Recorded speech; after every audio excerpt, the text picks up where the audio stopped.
Good morning, students. I am Dr. Preeti Amita, Associate Professor, Chemistry, SGG Government College, मसवाड़ा। ये मेरा 26th video है, second year inorganic chemistry paper first. इसमें last video में जो अपन ने chapters पढ़ रहे हैं दो वीडियो से, दैट इज़ प्रथम संक्रमण श्रेणी या first transition series. First transition series के दो वीडियोस जारी हो चुके हैं, जिसमें डी ब्लॉक तत्वों के वर्गीकरण के बारे में अपन ने लास्ट वीडियो में पढ़ा था। इस वीडियो में अपन डी ब्लॉक तत्वों के सामान्य गुणधर्म, what are the general properties of the D block element, वो अपन देखेंगे। देखिए, इसमें दिखाया गया है डी ब्लॉक तत्व जो होते हैं वो किसी एक आवर्त के संक्रमण तत्वों के गुण आपस में एस व पी ब्लॉक तत्वों की तुलना में बहुत कम भिन्नता दर्शाते हैं, जिसके निम्न कारण हैं। संक्रमण तत्वों में एक आवर्त में स्थित तत्वों की इलेक्ट्रॉनिक विन्यास एक दूसरे से n-1d कक्षक में उपस्थित मात्र एक इलेक्ट्रॉन के अंतर को दर्शाते हैं। इन सभी तत्वों में बाह्यतम कोश में nवां कक्षक इलेक्ट्रॉन की संख्या ns2 समान रहती है। अतः संयोजी कक्ष की समानता भी इन तत्वों के गुणों में दर्शाई गई समानता के कारण होती है, क्योंकि जितनी भी सामान्य गुणधर्म होते हैं, चाहे अपन एस ब्लॉक के देखें चाहे पी के देखें, आउटर मोस्ट कॉन्फ़िगरेशन जो होता है, बिल्कुल बाहरी कक्षक विन्यास जो होता है, उसके ऊपर डिपेंड करता है। एस ब्लॉक के बारे में यदि आप देखेंगे फर्स्ट और सेकेंड, इसी तरह पी के 6 इलेक्ट्रॉन, आउटर मोस्ट कक्षक में एक एक इलेक्ट्रॉन बढ़ता चला जाता है। लेकिन जहाँ अपन डी ब्लॉक तत्वों की बात करते हैं, इसमें आने वाला इलेक्ट्रॉन n-1d कक्ष में, अंदर वाले कक्षक में जाता है, तो बाहर वाला जो इलेक्ट्रॉनिक कॉन्फ़िगरेशन है वो ns2 रहता है। तो ज़्यादातर में ns2 होने के कारण इनके जो प्रॉपर्टीज़ हैं, जब अपन इसमें एक आवर्त में चलते हैं तो बहुत कम चेंज होती हैं। चेंज ज़रूर होती है पर बहुत कम उनमें वेरिएशन आता है, एस और पी जितना नहीं आता। सबसे पहला अपन देखते हैं मेटेलिक प्रॉपर्टी, धात्विक गुण। जितने भी संक्रमण तत्व हैं ये सारे क्या हैं? धातु हैं। इनमें भी वर्ग ए का फर्स्ट, सेकंड ए का सेकंड, एस ब्लॉक तत्व की तरह बाह्यतम कोश में बहुत कम 2 इलेक्ट्रॉन होते हैं, किंतु कठोरता में ये धातु एस ब्लॉक धातुओं से ठीक विपरीत होते हैं। यदि अपन आउटर कॉन्फ़िगरेशन देखें किसका, फर्स्ट ए और सेकंड ए का, जो कि ट्रांजिशन एलिमेंट है, इनके आउटर मोस्ट में एस में 2 इलेक्ट्रॉन ही पाए जाते हैं, जैसा कि एस ऑर्बिटल्स में पाया जाता है। चूँकि अंदर वेरिएशन है, इसके कारण ये मेटल तो ज़रूर हैं, लेकिन ये सॉफ्ट मेटल नहीं होकर के काफ़ी कठोर मेटल होते हैं। एस ब्लॉक धातु जो होते हैं वो तो नरम होते हैं, संक्रमण धातु अति कठोर होते हैं, आघातवर्धनीय होते हैं, आघातवर्धनीय। उसके बाद तन्य होते हैं। आघातवर्धनीय और तन्य क्या होता है? जिसके ऊपर घात, मतलब जिसको अपन ऐसे चोट पहुंचाएं, जिसको मारें, तोड़ना चाहें तो वो नहीं टूटते हैं। डक्टाइल यानी तन्य होते हैं। तन्य मतलब वो, यदि इसके अपन तार बनाना चाहें पतले लंबे, तो इस तरह से इनके वायर बन जाते हैं। वायर और शीट्स इनकी बहुत अच्छे से बन जाती है। लेकिन कुछ जो इसमें होते हैं वो ब्रिटल होते हैं, वो भंगुर होते हैं, जिनको ऐसे तोड़ेंगे तो क्या होगा? बिखर जाएंगे। तो ये कुछ ही एक्सेप्शंस हैं, बस कुछ ही एग्जाम्पल हैं। बाकी नॉर्मली इनकी प्रॉपर्टी जो होती है वो आघातवर्धनीय और तन्य होती है। जैसे मरकरी इसका एक एक्सेप्शन है, जो सामान्य ताप और दाब पर द्रव्य अवस्था में रहता है। तो यदि ये क्वेश्चन बनता है कि कौन सा ऐसा मेटल है जो कि नॉर्मल टेम्परेचर पे और प्रेशर पे लिक्विड फॉर्म में रहता है, तो यू कैन से मरकरी। एवं एस ब्लॉक तत्वों की भांति नरम भी होता है। तो इसको अपन थोड़ा सा नॉर्मल प्रॉपर्टी से अलग किया जा सकता है, यानी एक्सेप्शन में आता है। संक्रमण तत्वों में उपस्थित कठोरता और भंगुरता उसमें उपस्थित सहसंयोजक बंध पर निर्भर करती है। सहसंयोजक बंध जितने ज़्यादा स्ट्रॉन्ग होंगे उतना ही ज़्यादा वो मैलिएबल होता है। मैलिएबल यानी कि आघातवर्धनीय होता है। इन धातुओं में मेटेलिक बॉन्ड भी पाया जाता है। यहाँ धातु के धनायन मुक्त गतिमान इलेक्ट्रॉन के मेटेलिक बॉन्ड आप जानते भी किस प्रकार से होता है कि सारे मेटल आयन एक के ऊपर एक लेयर में ऐसे बैठे रहते हैं और मेटल आयन यानी कि पॉजिटिव आयन बनने के बाद जो इलेक्ट्रॉन्स निकलते हैं इनमें से, वो इलेक्ट्रॉन इन मेटल आयन के बीच के अंदर जो इंटरस्टिशियल स्पेस होती है, अंतराकाशीय अवकाश होते हैं, उनके अंदर जाकर के इलेक्ट्रॉन बैठ जाते हैं। इस तरह से मेटेलिक बॉन्ड बनते हैं और मेटेलिक बॉन्ड बहुत ज़्यादा स्ट्रॉन्ग होते हैं। इस कारण से ये तत्व तन्य और आघातवर्धनीय होते हैं और ये विद्युत चालकता भी शो करते हैं क्योंकि इसमें फ्री इलेक्ट्रॉन बीच के अंदर पाया जाता है। संक्रमण तत्वों में संयोजी NS2 इलेक्ट्रॉन आसानी से विस्थानीकृत होने से ये चालकता दर्शाते हैं। NS2 जो बाहर की तरफ इलेक्ट्रॉन है वो थोड़ा वीकली बाउंडेड रहते हैं अंदर न्यूक्लियस से, इसलिए ये इलेक्ट्रॉन हल्की सी एनर्जी से ये आगे से आगे मूव करते हैं, जिसके कारण ये चालकता को शो करते हैं। ये धातु आपस में क्रिया कर मिश्र धातु भी बनाते हैं।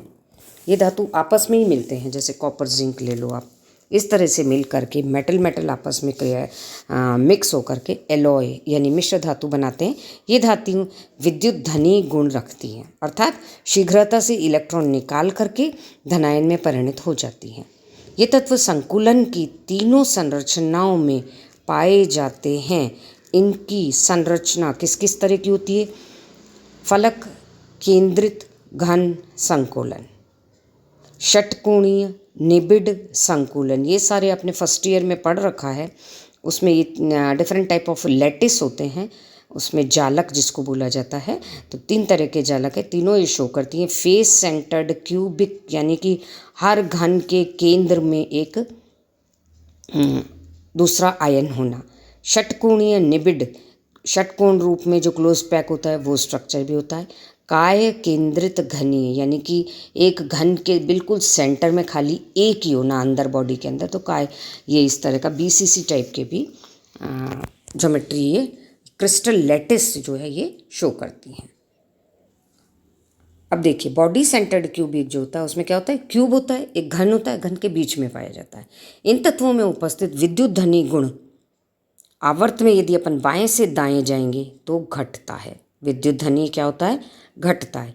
इन तत्वों में उपस्थित अत्यधिक प्रभावी नाभिकीय आवेश, इफेक्टिव न्यूक्लियर चार्ज तथा संयोजी इलेक्ट्रॉनों की संख्या के कारण इन तत्वों में प्रबल धात्विक बंध पाया जाता है। प्रबल धात्विक बंध किन किन के कारण होता है? पहला तो इफेक्टिव न्यूक्लियर चार्ज, नाभिक के अंदर आवेश जो है वो कितना प्रभावी है। दूसरा संयोजी इलेक्ट्रॉनों की संख्या, संयोजी electron means outer most electron जो कि उसकी संयोजकता को शो करते हैं, जिसके कारण इसमें अत्यधिक प्रभावी नाभिकीय आवेश होने के कारण इसमें क्या पाया जाता है? धात्विक बंध पाया जाता है, जो इन तत्वों को कठोरता, उच्च घनत्व, उच्च परमाणुवीय एंथैल्पी, ये सब चीज़ें ये प्रॉपर्टी को इनको देता है, शो करता है। इनके कारण संक्रमण तत्व श्रेणियों में 3rd B and 6B, 3rd B का 3rd एंड 6B का 6 तक अयुग्मित इलेक्ट्रॉनों की संख्या 1 से 5 तक बढ़ती है, फिर युग्मन होने लगता है। अतः धात्विक जालक वर्ग 6B6 तक दृढ़ व प्रबल होता है। उसके बाद धात्विक जालक की सामर्थ्य घटती चली जाती है। क्यों पहले तो बढ़ती है? क्योंकि इनमें एक एक इलेक्ट्रॉन पाया जाता है। तो जब सिंगल इलेक्ट्रॉन होता है तो नॉर्मली एक वो पेयर अप होने के लिए अच्छा स्ट्रॉन्ग लैटिस बनाएगा, अपने पास वाले को ज़्यादा अट्रैक्ट करेगा। लेकिन उसके बाद जैसे जैसे आप 5 के बाद आगे बढ़ते हैं तो उसमें आप देखेंगे कि वो इलेक्ट्रॉन का युग्मन होने लग गया है इसके एटम में। तो जब युग्मन होने लग गया तो वो पेयर की उसको ज़रूरत नहीं है, जिसके कारण ये इसकी सामर्थ्य घट जाती है। तो ये क्वेश्चन फिर बनता है कि धात्विक जालक का सामर्थ्य 1 से 5 तक बढ़ता है फिर घटता है, ऐसा क्यों? रीज़न का ये क्वेश्चन बन जाता है। FCC जालक में फेस सेंटर्ड क्यूबिक यानी कि किसी भी घन के हर बीच में हर प्लेन पे एक दूसरा एटम पाया जाना, फेस सेंटर्ड क्यूबिक की संख्या अधिक होने के कारण यह जालक रखने वाले संक्रमण तत्व नरम व तन्य होते हैं। जिनमें FCC जालक पाया जाता है वो कैसे होते हैं? नरम भी होते हैं और तो तन्य मतलब भंगुर नहीं होते, तन्य होते। उनको यदि अपन धीरे धीरे धीरे उस पर चोट पहुंचाएंगे तो मेटल्स और वायर्स और शीट्स ये बन जाती हैं, तार बना सकते हैं अपन इनसे। देखिए इसके बाद है परमाणुवीय आयतन और घनत्व। ये तो अपन ने पढ़ा था धात्विक गुण। परमाणुवीय आयतन एवं घनत्व। N-1D कक्षक अंतःकक्षक है। नाभिक के समीप होने के कारण, परमाणु क्रमांक बढ़ने के कारण, बड़े उच्च नाभिकीय आवेश के कारण 3 चीज़ें होंगी। नाभिक के पास है, परमाणु क्रमांक बढ़ने के कारण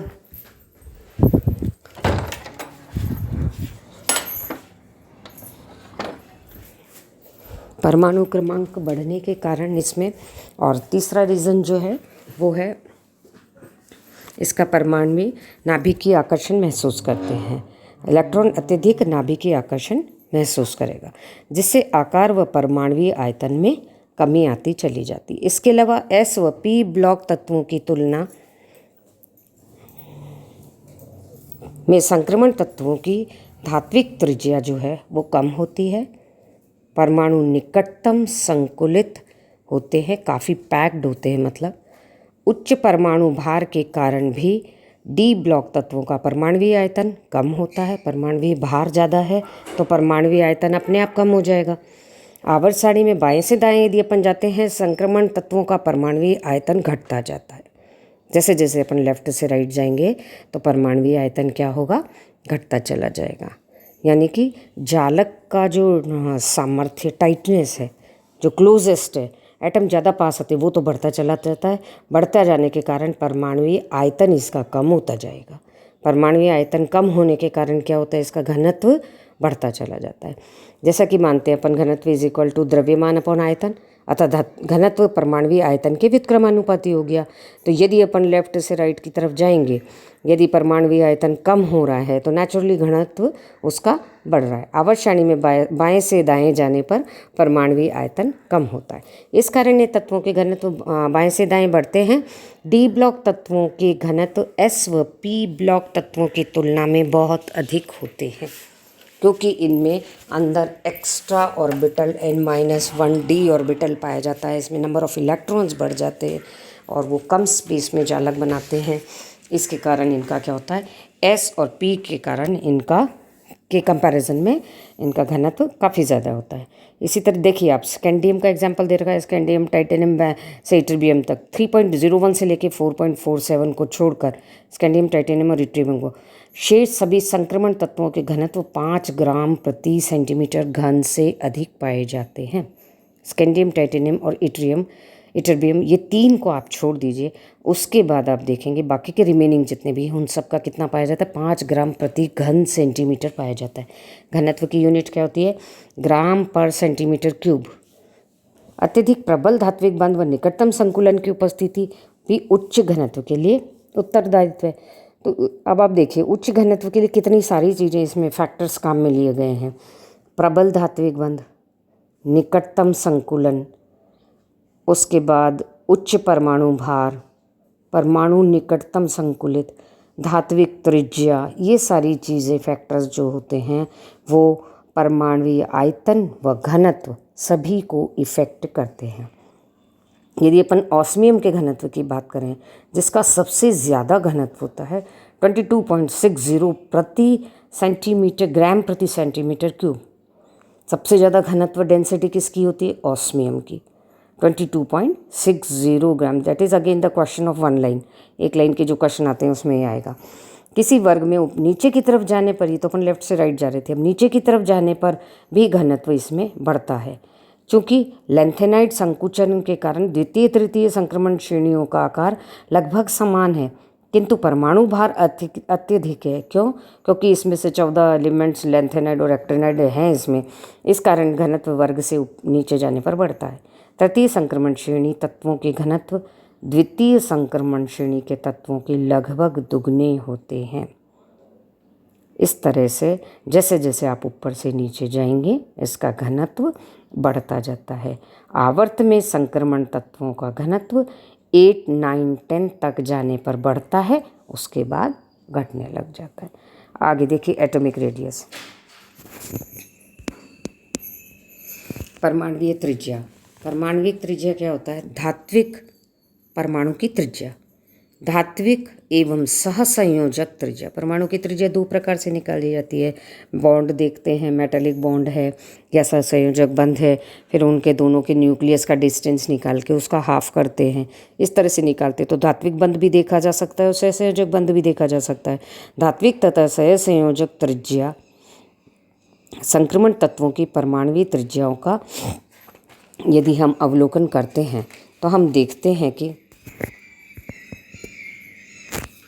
आवर्त सारणी में जब अपन बाएं से दाएं जाएंगे तो संक्रमण तत्वों के परमाणुवीय त्रिज्या घटती है।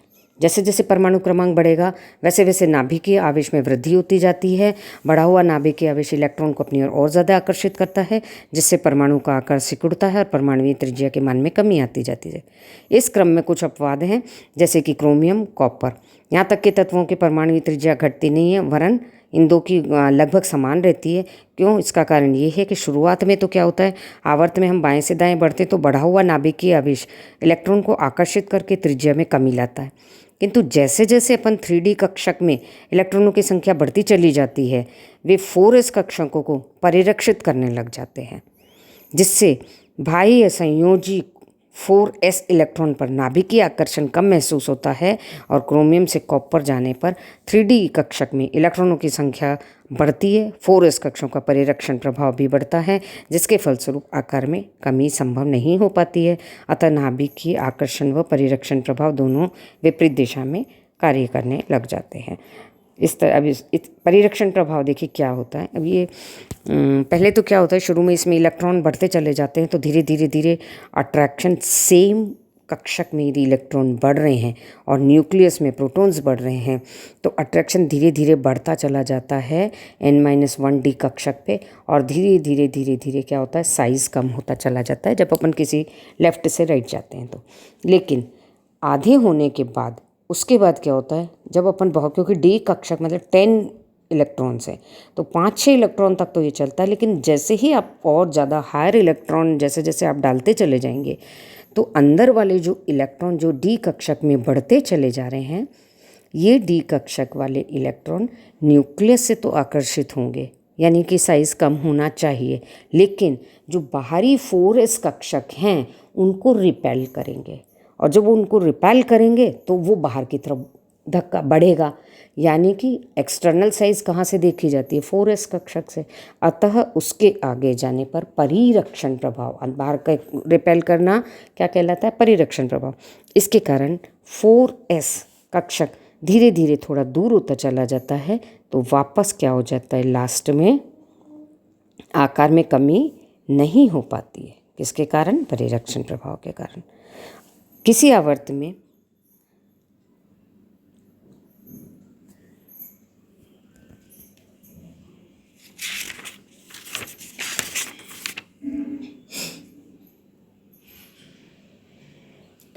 में परमाणु त्रिज्या का न्यूनतम मार्ग, अब देखिए परमाणु त्रिज्या का सबसे कम मान 8th 8, 9, 10 के तत्वों हेतु रहता है, किंतु 8 के पश्चात 4, 5, 6, 8 के पश्चात परमाणु त्रिज्या के मान में वृद्धि शुरू होती है, जैसे कि अभी अपन ने परिरक्षण प्रभाव के कारण जाना, जिसका कारण ये है कि 8th के पश्चात डी कक्षक के इलेक्ट्रॉन पूर्ण भराव हो जाते हैं, पूरे भर गए, और डी कक्षक में 9-10 इलेक्ट्रॉन आ जाते हैं, तो वे कक्ष के समीप आने को तो मजबूर हो जाते हैं, लेकिन उसके फलस्वरूप बाहर की तरफ जो 4s कक्षक होता है उनमें इलेक्ट्रॉन प्रतिकर्षण उत्पन्न हो जाता है। यह प्रतिकर्षण बल नाभिक के आकर्षण बल के अधिक होने के कारण नेट प्रभाव तत्व की परमाणु त्रिज्या में वृद्धि होती है। अतः क्या होता है, 8 तक तो ये घटता है और उसके बाद वो बढ़ने लग जाता है, चूँकि इलेक्ट्रॉन प्रतिकर्षण जो है वो कम करने हेतु कक्ष फैलता चला जाता है, इसके फलस्वरूप त्रिज्या बढ़ने लग जाती है। अब इसका थर्ड पॉइंट देखिए, जब किसी वर्ग में हम ऊपर से नीचे की तरफ बढ़ते हैं, ये तो अपन ने आवर्त की बात करी, अब ऊपर से नीचे आइए, नीचे बढ़ते हैं तो n के मान में वृद्धि होती है, n ये नहीं कि कक्षक बढ़ता चला जाता है, एक एक कक्षक बढ़ रहा है, अतः परमाणुवीय आकार में वृद्धि होनी चाहिए, किंतु संक्रमण तत्वों में ऐसा नहीं होता है।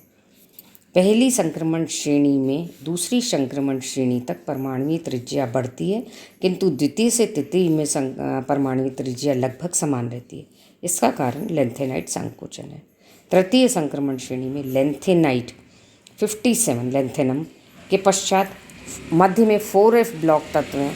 ये 4f ब्लॉक तत्व के कारण नाभिकीय आवेश बहुत ज़्यादा बढ़ जाता है। 4f कक्षकों का परिरक्षण प्रभावी d कक्षक से पर बहुत कम होता है, अतः बढ़ा हुआ नाभिकीय आवेश व न्यून परिरक्षण प्रभाव दोनों ही परमाणुवीय त्रिज्या को अत्यधिक कमी लाते हैं, जिसे लेंथेनाइड संकुचन कहा जाता है। अतः वर्ग में ऊपर से नीचे जब अपन आते हैं, n बढ़ता है, तृतीय संक्रमण श्रेणी तत्वों की त्रिज्या में जो वृद्धि होनी चाहिए वो नहीं हो करके थोड़ी कम होती। यह लेंथेनाइड संकुचन के कारण होता है। कमी के कारण निरस्त हो जाता है और द्वितीय संक्रमण श्रेणी तत्व व तृतीय संक्रमण श्रेणी तत्वों के परमाणुवीय त्रिज्याओं का मात्र 0.02 एंगस्ट्रॉम का ही अंतर होता है, जो कि नगण्य माना जाता है। तो अपन ये कह सकते हैं कि लेंथेनाइड संकुचन के कारण त्रिज्या में जितनी वृद्धि नीचे होनी चाहिए, क्योंकि कोश बढ़ रहा है, वो वृद्धि नहीं हो करके लगभग बराबर सा ही रहता है। तो ये जो बहुत कम, आप मान लो 0.02 एंगस्ट्रॉम मतलब नेग्लिजिबल हो गया एक तरह से, ये 0 के बराबर ही होता है। अतः यह निष्कर्ष अपन निकाल सकते हैं कि यदि मुख्य क्वांटम संख्या n का मान स्थिर हो तो परमाणु क्रमांक बढ़ने के साथ आवर्त में परमाणुवीय त्रिज्या के कभी अपेक्षित होती है। इस कमी अपेक्षित होती है। इस कमी का विरोध परिरक्षण प्रभाव तथा इलेक्ट्रॉन प्रतिकर्षण के द्वारा होता है। आवर्त के मध्य में परिरक्षण प्रभाव और नाभिकीय आकर्षण बराबर होने से त्रिज्या स्थिर हो जाती है, किंतु अंत में इलेक्ट्रॉन प्रतिकर्षण के कारण परिरक्षण प्रभाव दोनों मिलकर के नाभिकीय आकर्षण से अधिक हो जाने के कारण आकार में वृद्धि होने लग जाती है। इस तरह से आप देखिए डायग्राम में बता भी रखा है। सेंटर में नाभिक है, इधर बीच में n-1d इलेक्ट्रॉनों द्वारा ns इलेक्ट्रॉन पर परिरक्षण प्रभाव है। ये देखो एक तीर बता रखा है जो बाहर की तरफ उसको धक्का रहे हैं। अंदर वाले तो हैं n-1d इलेक्ट्रॉन और बिल्कुल आउटर वाला है ns। तो अंदर वाला जो है वो बाहर वाले इलेक्ट्रॉन को धक्का दे रहा है, क्योंकि उनका नंबर बढ़ गया है। जब बढ़ जाता है तो वो धक्का देता है। इस तरह ये ns कक्षक लास्ट वाले। तो नाभिक द्वारा आकर्षण बल तो ऊपर से बता रखा है, ये खींच रहा है, तब तो धीरे धीरे छोटा होता चला जाता है, पर जब बीच में नंबर ऑफ इलेक्ट्रॉन बढ़ जाते हैं तो ns को बाहर की तरफ धक्का दे देता है। ये डायग्राम के द्वारा आपको बताया गया है। संक्रमण तत्वों की परमाणुवीय त्रिज्या को प्रभावित करने वाले कारक इसमें समझा रखे हैं आपको। अब उपरोक्त को देखो, इस सारे को अपन एक फॉर्मूले से बता सकते हैं। R is directly proportional to n² Z effective. R is equal to परमाणुवीय त्रिज्या, N इज इक्वल टू मुख्य ऊर्जा स्तर और Z इफेक्टिव प्रभावी नाभिकीय आवेश। संक्रमण तत्वों हेतु किसी आवर्त में N का मान स्थिर रहता है तथा Z इफेक्टिव का मान मात्र 0.15 ही बढ़ता है। अतः S व P ब्लॉक तत्वों की तुलना में संक्रमण तत्वों की परमाणुवीय व धात्विक त्रिज्या में बहुत कम वृद्धि होती है। संक्रमण तत्वों में सहसंयोजक बंध के साथ साथ धात्विक बंध भी उपस्थित होते हैं। अतः यहाँ हम परमाणुवीय त्रिज्या को दो तरह से परिकलित करते हैं: परमाणुवीय सहसंयोजक त्रिज्या, परमाणुवीय धात्विक त्रिज्या। धात्विक त्रिज्या के मान परमाणुवीय सहसंयोजक त्रिज्या के मान से अधिक होते हैं। दोनों ही त्रिज्याओं के मान उपरोक्त सभी कारणों से समान रूप से प्रभावित होते हैं। ये आपको पूरा बता दिया गया है। सारा त्रिज्याएं किस तरह से चेंज होती है, उसमें कौन कौन से फैक्टर्स काम करते हैं, कि किस तरह बढ़ रहा है, किस तरह घट रहा है आवर्त में। परमाणुवीय आयतन और घनत्व के बारे में बता दिया गया है। एटॉमिक रेडियस बताया है और धात्विक गुण, 3 तरह की प्रॉपर्टी आपको इस वीडियो में एक्सप्लेन कर दी गई है। नेक्स्ट में अपन नेक्स्ट टॉपिक लेंगे। Thank you.